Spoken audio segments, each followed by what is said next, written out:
ए माटी रे आम गहन उपस्थित अछंती आमर प्रिय नेता भारत वर्षर सबुठु लोकप्रिय मुख्यमंत्री श्रीयुक्त नवीन पट्टनायक महोदय ओडिशार प्रगति नवीन बाबू प्रगति रथर सारथी 5T चेयरमैन श्रीयुक्त VK पांड्यन महोदय मंच उपरे बसिथिबा मोर लड़ुआ 7 जन विधायक प्रार्थी लड़ुआ भाई जो माने बिजु जनता दल केन्द्रापड़ा संसदीय क्षेत्र समस्त विधानसभा मंडल प्रार्थी होती मंचासीन बरण्य नेतृवृंद बड़ भाई प्रताप भाई एवं आजिर सभा जहाँपाई उद्दिष्ट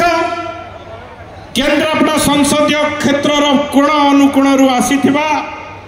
आम परिवार नवीन परिवार समस्त गुरुजन वृंद माँ मौसी माने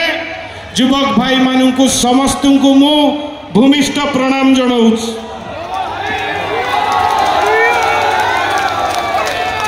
आपण मैंने शुणी सारे समस्त वक्ता सब बड़ भाई माने कहते आमर प्रिय मुख्यमंत्री ओडिशा रे मृत्यु जन्म पर्यंत लोकों सांगे अछंती एवं आसंता जुलाई मासरे आपण 3टी मुख्य जिनस आने जाउचंती मागणा इलेक्ट्रिक बिल समस्त BSKY कार्ड माँ मानक पेंशन व्यवस्था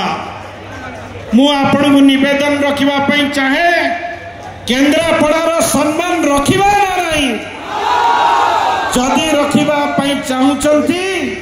आम सम्मान आम मुख्यमंत्री सम्मान एठी जी भारतीय जनता पार्टी सांसद प्रार्थी होती मु मन पकई देवाई चाहे अतीत आम मुख्यमंत्री विषय गुजब सृष्टि करते मुख्यमंत्री स्वास्थ्य को लेकिन आज से गुजब सृष्टि कर यार उपयुक्त जवाब आप रखिले ना नहीं केन्द्रापड़ा